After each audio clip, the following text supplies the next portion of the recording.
ekuqaleni kwakukhona ulizwe uThixo. Ngizokhuluma kubekuthathu sengikhuluma kwesibili. Okwesibili lapha yakithi mawungena edrobheni eMtuba. Umgwaqo lo N2 unendawo bayazi abashayela ukuthi island la uyume khona dedeleza imoto ezodlula ukuphambana nazo ungena emva kwazo. Kukhona insizwa komthetho khona le ngakithi. Kuyo baba umfundisi umlongwane.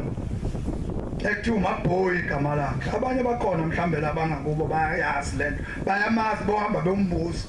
Ngaze ngamlanda ngamlethe emnothweni. Ngathi ngicela uzongikhulumela lento engaka.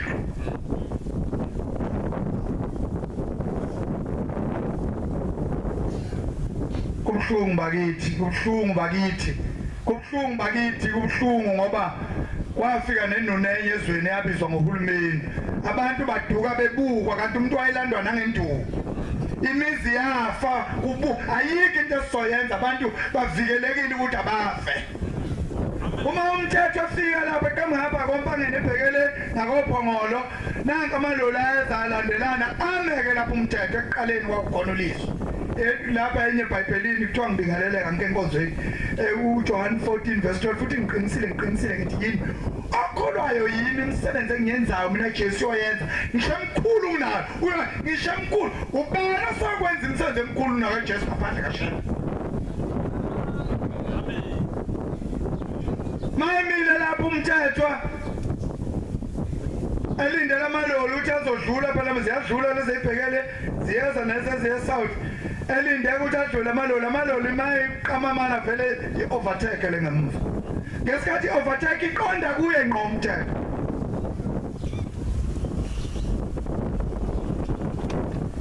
Alikho elinye igama esingasenda ngalo. Amemeza umthetho leli gama lokuphila hawu Shembe. Uthi umthetho wayibona inkosi uthi ngolenkosazana kwakuyiyo ehlele esihlalweni ngalelo langa nanoma ngaleso sikhathi uthi wayibona ehla phezulu emini yithi kwabhoboza uthi ehla phezulu inkosi yafika amaphansi komhlophe lesigqoko esimnyama yama yalandula ngezandla bhekiselonini yakhe yafika iloli yashaya akamazi ubaba washo lapho uthi wathi babevala ngezandla zombili yafika iloli kwaba mnamini insimbi lezi igada umgwaqo yaphela imoto kwamthetho nyana. Maye kuleso sithongwane umthetho uthi wabone sesekhaya inkosi wayibonisa ingene ekhaya kubo. Yathi mayifika ingenhle ngenzansi kwendlu yangasenhle uguqa yafika yalandula lezo zandla ezenzeka. Waphuma umthetho waphila imoto yascratchwa kwathiwa beyond repairs ayikho namanje imoto kwamthetho. Uma umthetho ehambe eyobonga enkosini inkosi imbusisi.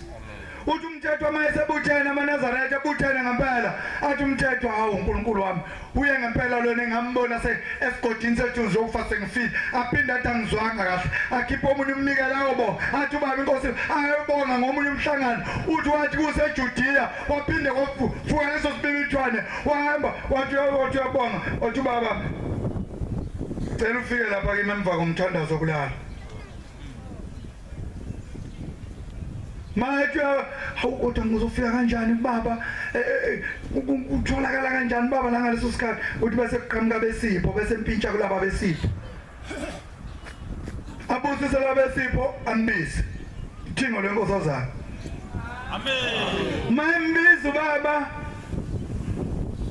afika uthi baba lalela bangaka abantu abafika kuShembe yini uShembe bakithi phakathi kwethu ujwayelwa kanjani uShembe uzondwa kanjani uShembe ubonwa kanjani uShembe njengoba namhlanje kuthiwa akabona umuntu odlinguluke ukuthi uShembe ubani ubonwa kanjani yini yona uShembe kanti uthi baba kade ubonga kimi hamba manje uyobonga kwabakini mina ngisebenza ngabakini uthi wazolinganiseka izandla wathi mabethe abakini ngilamule wakhipha lezi zandla wathi mabethe abakini ngilamule ngiyalamula waphinde wayilinganisa wathi mabethe abakini ngiyekelele nami ngiyayekelela.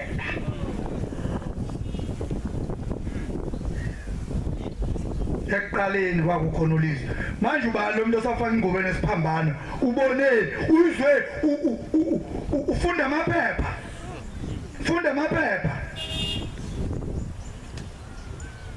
kwenye indawo kuthi uma umfowenu ekunxenxa ethi hamba ukhonza uNkulunkulu ongamazi mema abantu abulawe lo muntu umqale wena kuqala ngoba uthi shiya uShembe Ushembe inkinga abantwana benkosi ngelinye ilanga uShembe kuneyingane ngapha ngakithi ezadla amasi kanti amasi anobuthi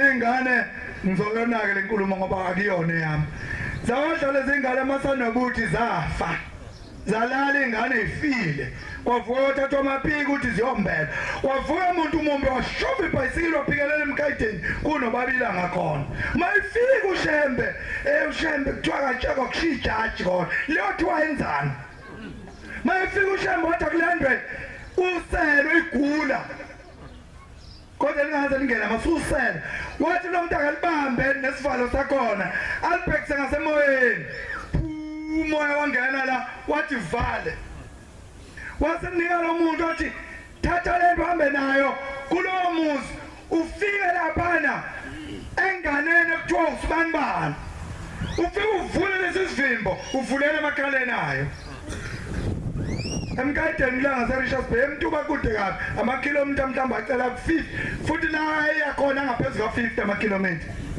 ashova umuntu wathi ufika umuntu le ithuna lokuqala seligqitshiwe lesibili sekuyandlama izinti lapha hawu manini sengivela kuShembe uthi uShembe unginike nansi into liphi ithuna lengane usibanibani athi ayombiwa nomsisi ethuneni bathi hayi nangu la lo ngenhlanhla uye lokusabuyiselwa kuye sekubusengaphansi kweingodo waqheliswa ingodo wavula isivimbo umuntu wavulela emakhaleni alengane yathimula ingane yaphila kabonga Shembe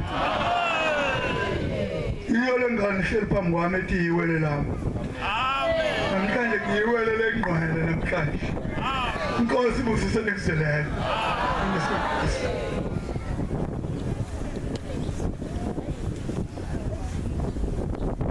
angibonge bangcwele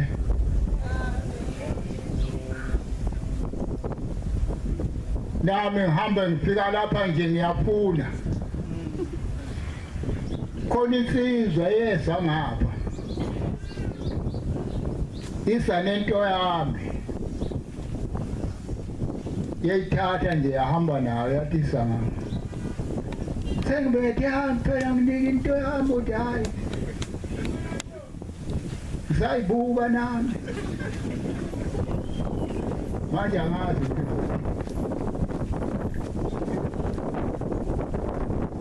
hayi ami yashoda wathi hayi shabelela ngayo awungiyeke hayi ayibuye lokhozi